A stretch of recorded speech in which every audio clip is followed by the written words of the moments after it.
Welcome to our channel. This channel deals with the fire goal of 5 million for our family, and we're about a year and a half away from it.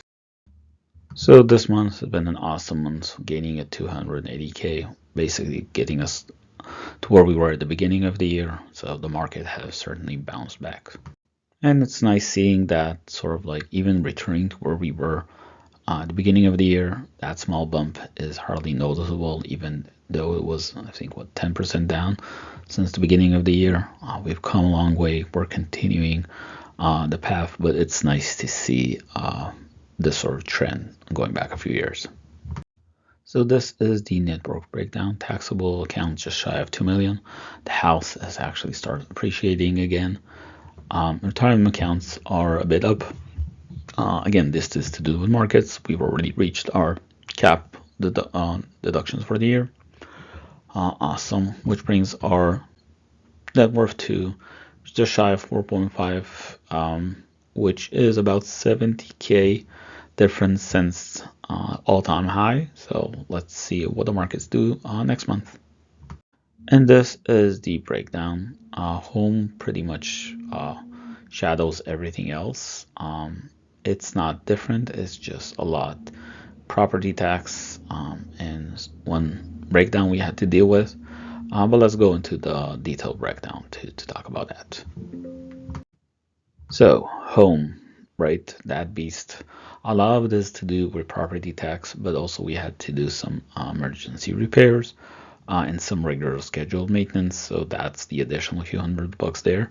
Nothing too scary, but it does seem like the local government does love to increase the property tax without getting us anything different. Looking back, it doubled in the last 10 years or so, and income has not doubled in the last 10 years. So we are in an okay state, obviously, but our neighbors are not. So yeah, something needs to change. And on top of that, food, again, pretty high, not changing. We've changed some stuff we used to buy to a less expensive version, but some stuff we're not prepared to let go. I think it's an okay number for a family of 5, but let me know what you think. And shopping, again, one of those things that you always need stuff to buy. So if it's gifts for kids' birthday, some clothes shopping, shoes shopping, kids are still growing. For the adults in the family, we don't buy anything for ourselves, really.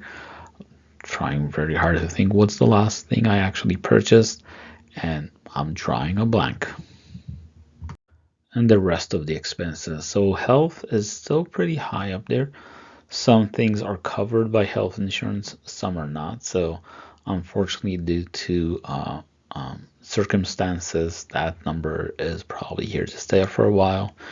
Utilities, local has increased the cost there, so we are seeing it pretty clearly that everything's a little more expensive.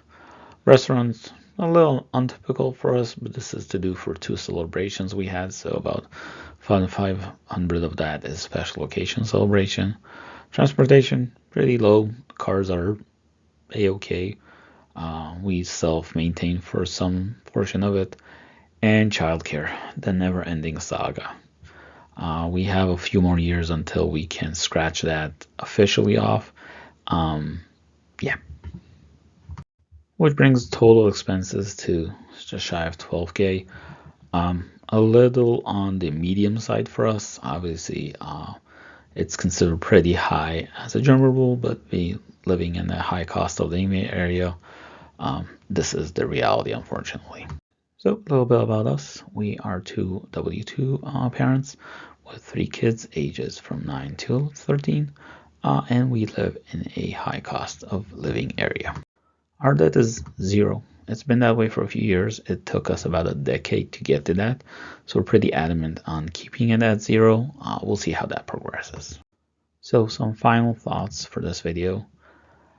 Time in the market always beats time in the market. It's a lesson we learn ourselves.